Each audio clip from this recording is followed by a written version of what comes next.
Immerse yourself in the profound insights offered by Father Chuck Belmonte as he delves into daily reflections on various gospel passages from the Bible. August the 1st, Thursday. The Gospel tells us about Jesus who sends his disciples on the mission 2 by 2 and recommends something important: to take only what is necessary with them. Let us pause on this image.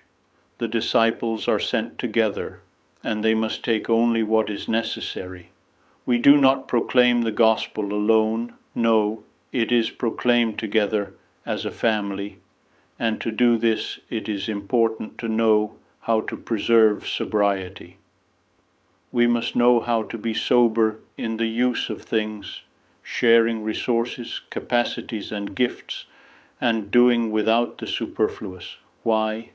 To be free. The superfluous enslaves you.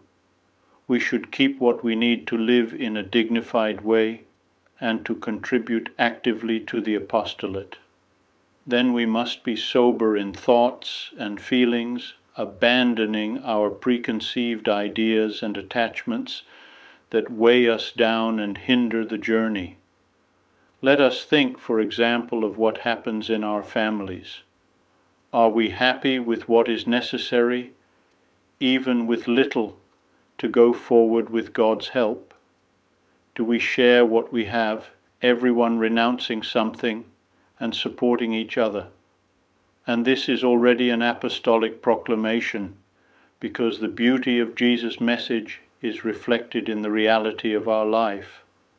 A family that lives in this way creates an environment rich in love, in which all become open to faith and the newness of the gospel.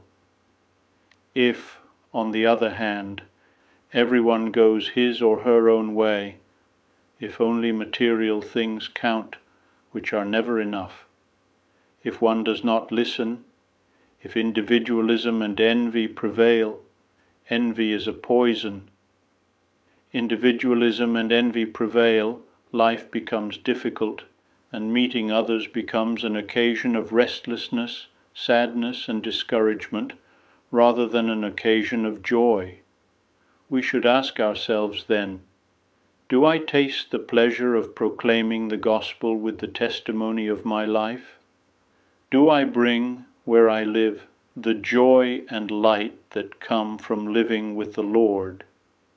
And to do this, do I commit myself to walking together with others, sharing ideas and skills with them, with an open mind and a generous heart?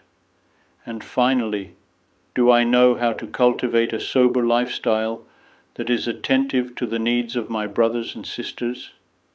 These are questions that we must ask ourselves. May Mary, Queen of Apostles, help us to be true missionary disciples in communion and sobriety of life. Some excerpts from Pope Francis. I would be delighted to extend an invitation to you once again tomorrow for another insightful reflection on the Gospel by Father Belmonte.